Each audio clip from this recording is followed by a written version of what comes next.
Tête-à-tête et Nombre 7 ont sélectionné pour vous cette semaine Le jour de trop de Muriel Cerda. Une femme retrouve sur la toile après 23 ans l'adolescent qui était devenu un homme maintenant. Il lui répond, les messages s'enchaînent, tout en laissant dévoiler des sentiments qui mettent le doute d'un amour naissant. En ligne sur librairie.nombre7.fr.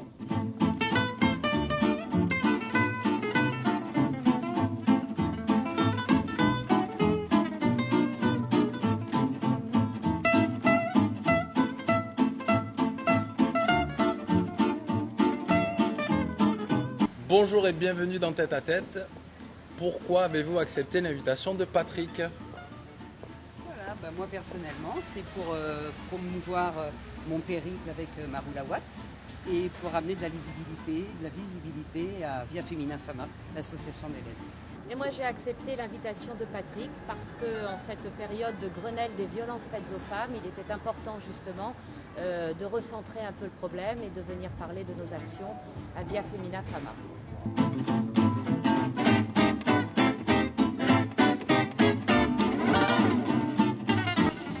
Bonjour. Bonjour.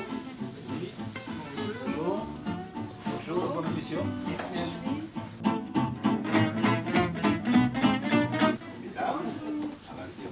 Bonjour Patrick. Fuit un moment l'homme en colère et pour toujours l'homme violent. Bonjour à toutes et bonjour à tous, merci de prendre une nouvelle fois un peu de votre temps à nous suivre sur les réseaux sociaux, que ce soit Facebook ou YouTube. Nous sommes ce matin au restaurant Le W chez Alain Moula. Nous accompagne pour cette émission à la vision Benjamin Baron avec sa casquette bien posée au haut de ses 195 cm. Michel Monteil, l'artiste, le caricaturiste de l'émission. Et c'est une première pour Béatrice, la photographe de l'émission. En effet, il y a plus de femmes que d'hommes aujourd'hui. Nous recevons dans le cadre de cette émission 3 femmes qui font l'actualité. Hélène Mordac, avocate et présidente de VVF, Via Femina Fama. Bonjour Hélène. Bonjour Patrick. Soyez la bienvenue. Je vous remercie. Ensuite, 2 autres gazelles. On peut bien nous appeler des gazelles. Ah, complètement. Hein. Véronique Guidi-Thiali, C'est moi. généalogiste. Oui, tout à fait. Elle est moutarde Oui. également. Et musicienne. Oui. Une artiste, quoi. Oui, enfin, si on veut. Si on veut ou si on veut pas. Oui, parce que musicienne, c'est un grand mot. Ben oui. Mais bon. Et Christine Viala, infirmière. Bonjour. Bonjour. Elle est bricoleuse. Oui. Hein. Peintre également. Oui, à mes heures. Elles sont toutes les deux touche à tout. Presque. Hein, puisque ne serait-ce que pour partir faire un tel rallye que vous allez entreprendre, il faut quand même être aussi bricoleuse et avoir de la bonne humeur. Tout à fait, ça, là-dessus. Bien alors, je cherche mes papiers parce que je les avais bien rangés et tout est mélangé, mais ça ne m'étonne pas. Hélène, quelles sont les avancées depuis la dernière fois que nous nous sommes vus?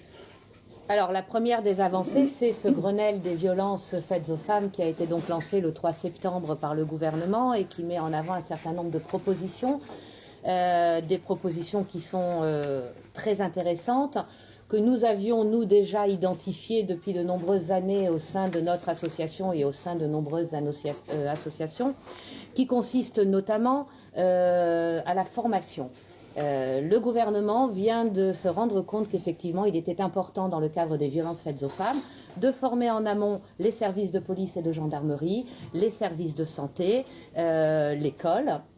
Et également, et ça c'est une avancée que j'entendais ce matin justement avant de venir à votre émission sur France Inter, on se met enfin à comprendre qu'il y a, au-delà des violences physiques, il y a également ce qu'on appelle les violences psychologiques et les violences économiques, qui sont souvent un frein énorme au départ des femmes lorsqu'elles sont victimes de violences. Et là, j'entendais ce matin qu'une des propositions consisterait justement à prendre en considération ces violences économiques, à former les personnels bancaires en amont pour détecter justement ce type de problématiques. Une femme qui n'a pas de compte en banque, une femme à qui l'on retire son chéquier, sa carte bancaire, pour éventuellement mettre en place des fonds d'urgence, voire des prêts à taux zéro. Et ça, effectivement, on le sait bien, l'argent, c'est le nerf de la guerre. Et très souvent, nous avons des femmes qui n'osent pas partir parce qu'elles n'ont pas les moyens financiers de partir. Alors, quel est le but de votre association Via Femina Fama? Alors le but, c'est d'accompagner des femmes victimes de violences. Donc dans un premier temps, nous étions plutôt centrés sur la reconstruction, c'est-à-dire proposer des ateliers de reconstruction aux femmes. Et puis au fil des années, nous nous sommes rendus compte que ça n'était pas suffisant. Donc aujourd'hui, nous avons des permanences 2 fois par semaine au sein de l'association pour recevoir ces femmes. Nous avons une permanence 1 fois par mois à la MDPH également pour recevoir les femmes en situation de handicap. Nous avons également un pôle de bénévoles que j'appellerais de terrain qui sont là 24 heures sur 24 et qui accompagnent les femmes chez le médecin, chez l'avocat, au commissariat pour déposer plainte. Et puis nous avons également un pôle formation parce qu'il est évident que les violences doivent être éradiquées très en amont et qu'il faut éduquer les enfants justement à la parité, à l'égalité et aux réactions à avoir. L'éducation, C'est le point de départ. c'est le point de départ. Eh bien oui. Par exemple, au centre hospitalier, est-ce que tout est fait pour accueillir ces femmes-là? Alors moi je dépends d'une structure privée, donc je ne peux pas trop parler au niveau du centre hospitalier. Dans les secteurs privés, non, il n'y a pas de Il n'y a pas de structure il n'y a pas de structure adaptée. Non. Enfin, C'est-à-dire qu'une femme qui a été battue va d'elle-même à l'hôpital. Là, la structure est là quand même, est présente au centre hospitalier. Enfin, ça dépend ce que vous appelez la structure. Bien sûr, elle va être reçue. Elle va être accueillie. Elle va être accueillie. On va lui faire un certificat médical. Il y a la possibilité maintenant de déposer plainte auprès des hôpitaux, ce qui est une grande avancée parce que nous savons, nous d'expérience, que le parcours qui consiste à se rendre au commissariat ou à la gendarmerie pour déposer plainte pour des violences est un parcours excessivement difficile. D'abord parce qu'il y a une chape de plomb et une honte et une culpabilité sur les femmes victimes. Et puis aussi, ne nous voilons pas la face, parce que les services de police et de gendarmerie ne sont pas tous au fait de ces violences et ne sont pas tous aptes à accueillir cette parole qui est une parole extrêmement violente. Donc c'est là où le gouvernement a décidé de mettre des efforts pour justement former. Exactement. Et là, il est préférable de former des femmes quand même, non? Pas forcément, non, pas forcément. Les violences conjugales, c'est aussi l'affaire des hommes. Hein. Il faut pas mettre les hommes de côté, bien au contraire. Encore une fois, des hommes violents représentent, je n'ai pas les chiffres, mais représentent peut-être 10% de la population masculine. Tous les autres hommes doivent se mobiliser au contraire, d'une part pour expliquer que tous les hommes ne sont pas comme ça, et pour prendre fait et cause pour cette problématique. Parce qu'en fin de compte, ça touche toutes catégories de la société. Ah, complètement. Complètement. Quoi qu'on en dise, ça touche toutes les catégories et on est peut-être moins informé des violences faites au sein de couples dits bourgeois, entre guillemets, hein, c'est au sens large, parce que là, le poids de la honte et de la culpabilité est encore plus fort. J'ai vu également qu'il y avait une sorte d'hérédité sur la violence. Alors, hérédité, c'est peut-être un bien grand mot, hein. Moi, je ne suis pas médecin, mais une chose est sûre, c'est qu'on reproduit les schémas que l'on a vécus. Et très souvent, des enfants qui ont été eux-mêmes victimes de violences ou qui ont été eux-mêmes témoins de violences peuvent avoir tendance à reproduire ce schéma parce que pour eux, c'est un mode de communication dans lequel ils ont grandi. Et puis ils vont également étudier les effets de l'alcool dans le passage à l'acte. Bien sûr. Et ça c'est toute une formation. En fait, c'est une éducation aussi. Là. Un homme qui rentre d'avoir bu 10, 15, 20 apéros, rentre, il est violent chez lui, bon, le barman ne va pas pouvoir l'arrêter, l'empêcher. Je veux dire, quelle éducation on peut donner là? Quelle éducation? Il faut essayer de soigner déjà. Lorsque l'on a affaire justement à des couples avec cette problématique de l'alcoolisme, il faudrait pouvoir extirper l'homme violent alcoolique et lui proposer d'être soigné. Ça, c'est une évidence. Après, vous savez comme moi que l'alcool, malheureusement, en France, fait quasiment partie des traditions. Ça n'est pas encore tout à fait stigmatisé, donc c'est très difficile, mais effectivement, il faudrait également avoir cette problématique en amont. Puis il y a également un statut très important, c'est reconnaître le statut de victime des enfants témoins des violences. Mais ça, le législateur en a tenu compte, puisque la loi d'août 2018 fait d'une circonstance aggravante le fait que des violences soient commises devant les enfants. C'est-à-dire qu'on prend aujourd'hui conscience des dommages collatéraux vis-à-vis des enfants qui sont témoins de violences intraconjugales. Oui, parce que c'est un traumatisme pour les enfants. Mais bien entendu que c'est un traumatisme pour les enfants. Et il faudrait qu'il y ait une prise en charge psychologique à la fois des femmes mais également des enfants. Et j'entendais effectivement ce matin que c'était une des problématiques et qu'on commence à se rendre compte que c'est important de prendre en charge psychologiquement, sauf que, on le sait bien, aller voir un psychologue, ça a un coût, et que souvent les femmes et les enfants ne peuvent pas régler ce coût-là. Alors parlez-nous de votre association Via Femina Fama. Pour survivre, pour vivre, et pouvoir évoluer, vous organisez des manifestations. Tout à fait. Alors, nous avons quand même des fonds qui nous sont dédiés par la ville, par la région, par le département. Ça, c'est bien. Nous avons des subventions, mais ça n'est malheureusement pas suffisant. Donc, nous organisons tous les ans une grande manifestation.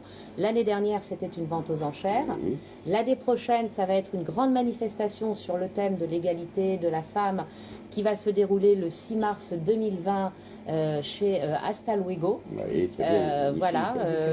Magnifique. Absolument magnifique, et nous sommes allés les rencontrer il y a de ça 10 jours, et lorsqu'on leur a proposé cette manifestation, immédiatement ils ont dit bien entendu, on vous met nos lieux à disposition, et là on va organiser une grande manifestation. Cadre magnifique. Voilà, c'est absolument magnifique. Donc ce sont eux ce seront les acteurs, donc Hasta Luego avec les chevaux, etc. etc. Malheureusement non, parce qu'ils partent en tournée, donc ils n'auront pas leurs chevaux à disposition, mais nous aurons le lieu. On a le site. Oui. Voilà. Et donc il y aura des débats, qu'est-ce qui va se passer? Il va y avoir des débats, il va y avoir du chant, il va y avoir de la musique, il va y avoir des gens un peu atypiques. L'idée, c'est un petit peu de centrer tout ça autour des hommes et des femmes qui éventuellement font un métier d'homme pour nous expliquer comment ça fonctionne, et des hommes qui font entre guillemets des métiers de femmes pour venir nous expliquer tout ça aussi. Donc tête à tête, il sera. Ah, mais avec grand plaisir. Et nous aussi. Et vous aussi. Donc. Et vous aussi. Et nos roulawats seront là également. Nous y serons, l'équipe y sera très certainement. En fait, pour ma part, j'y serai. Alors, il y a également supprimer l'autorité parentale en cas de fémicide. Féminicide, pardon. Oui. Donc ça, c'est important aussi. Bien sûr que c'est important. Alors, déjà, notre arsenal législatif permet de retirer l'autorité parentale à un père qui est violent, à un père qui est alcoolique. C'est déjà une bonne chose, mais là, c'est une avancée supplémentaire. Donc, et faire évoluer également le secret médical. Tout à fait. Tout à fait, parce qu'on se heurte très souvent au secret médical. Et là, effectivement, dans les propositions, il y a cet élargissement de la rupture du secret médical vis-à-vis notamment des avocats, puisque l'avocat qui reçoit une femme est parfois souvent démuni en termes de preuves, parce qu'il faut monter un dossier pour aller devant un tribunal. Et donc, si on peut effectivement avoir accès un petit peu plus à la sphère médicale et le suivi psychologique, voire le suivi en termes de santé de la personne qu'on a en face de soi, ben, ça va nous aider à monter des dossiers. Très bien. Donc, un numéro de téléphone pour vous, Gwen. Tout à fait. Un numéro de téléphone, alors que je ne connais pas par cœur, j'en suis Mais navrée, on mais le qui mettra. va, je pense, voilà. Benjamin C'est va un s'en numéro de téléphone qui fonctionne 24 heures sur 24. Il y a toujours quelqu'un au bout du fil qui va prendre en charge la personne qui va appeler. Donc, une personne en détresse qui se retrouve dehors avec ses enfants, elle peut appeler directement et elle sera accueillie. Et qu'est-ce qu'elle va devenir, cette dame? On va la mettre dans un hôtel, on va la protéger. Qu'est-ce qu'on va faire de cette dame? Alors, on va essayer de la mettre à l'abri, bien entendu. Donc, nous avons d'autres partenaires qui nous permettent éventuellement de loger les femmes. Et puis, si vraiment nous n'avons pas d'autres solutions, nous, à l'association, nous offrons 1 ou 2 nuits d'hôtel en attendant de pouvoir se retourner. Donc, mesdames, n'hésitez surtout pas, si vous vous retrouvez à la rue avec vos enfants, le numéro de téléphone s'inscrit sur l'écran. N'hésitez pas à appeler, on s'occupera de vous. Voilà. Les gazelles. Juste, Oui. on rajoute une petite chose, parce que tout à l'heure tu disais qu'il y avait 217 suicides aussi de femmes par an. Tout à fait. On peut les rajouter aux 125 féminicides. Exactement. C'est le chiffre est à prendre en compte. Oui, effectivement, c'est ce que j'entendais dans les propositions ce matin, c'est de prendre en compte également les suicides des femmes dus justement à des phénomènes de harcèlement ou de violence au sein du couple. Et j'entendais ce matin ce chiffre, en 2018, 217 femmes se sont suicidées à la suite de harcèlement ou de violence une catastrophe. intraconjugale. Sachant que encore des chiffres, hein, encore 250 000 femmes sont chaque année victimes de violences physiques ou sexuelles au sein de leur couple. Bien sûr. 250 000. C'est énorme. Mais à ce matin, on était à 125 femmes tuées par leur conjoint ou ex-conjoint. C'est assez effrayant. C'est effrayant. Bon, eh bien moi je voulais vraiment vous féliciter pour tout ce que vous faites dans votre Merci, association. Patrick. Vous avez pris le relais, Hélène, et il y a eu beaucoup de travail effectué. Et là vous continuez, tant mieux, il ne fallait surtout pas Voilà, et arrêter. puis je veux juste Oui, une allez-y. dernière chose. Voilà, cette association, c'est l'affaire de toutes les bénévoles. Je ne suis pas seule, hein. Là, je suis aujourd'hui la présidente, donc je viens en parler. Mais il y a derrière moi une équipe de femmes formidables qui ne comptent pas leur temps et grâce à qui on peut faire tout ça. Voilà, ça, c'est important. alors, C'est Ouais. important également Oui. de le signaler, parce Bravo. qu'on n'est pas tout seul. Ouais. Et de même que pour cette émission, mais on n'est pas tout seul. S'il n'y avait pas Benjamin, toute l'équipe, bien, l'émission n'existerait pas tout simplement. Voilà. Alors, les gazelles, Oui. quelle idée vous a pris comme ça de dire tiens, ça y est, on va partir au Maroc, et on va conduire une voiture électrique, Oui. et on va se faire plaisir. Et alors, qui est-ce qui en a eu l'idée? Bah, toutes les deux en même temps, Oui. en baladant. Je pense qu'on a vu une voiture passer avec des On sait sponsors plus, en dessus, fait. on ne sait plus trop, mais enfin bon, toujours est-il qu'on s'est dit, on a dû se dire, bah, tiens, l'une ça l'intéresse et l'autre, ah bah oui, moi aussi. Et ben si on le faisait, d'accord. Donc, il faut trouver le véhicule, il faut trouver les sponsors, il faut les partenaires, parce que ça ne se fait pas comme ça. Il faut- Eh oui, c'est un budget. C'est le nerf de la guerre, c'est Voilà, l'argent. le nerf c'est de la pas guerre. vrai, ouais. Quel est le budget pour... parce que ce voyage, cette course dure combien de temps? Alors, elle va durer réellement 8 jours de course, 8 jours de mais course. on est embarqué sur 14 jours. D'accord. Donc, il faut un budget relativement important. Est-ce que vous avez mis de votre poche? Vous avez suffisamment de sponsors actuellement? Alors, le but du jeu, c'est de ne pas mettre de notre poche, justement. Il faut une trentaine de milliers d'euros, Oui. ce qui est quand même Ils y sont, là une belle somme. Non. Ils y sont pas, et il manque... Il vous manque combien? ah, Oui, j'ai rien sur moi. Non, mais peut-être le dirigeant de... Il nous manque, on va dire, 7 000 euros. Quoi. 7 000. Ouais. Alors, messieurs, dames, vous êtes chef d'entreprise. Vous voulez aider des gazelles à faire. Parce que l'acte est pur et beau également. Hein. Derrière, il y a autre chose, on en parlera tout à l'heure.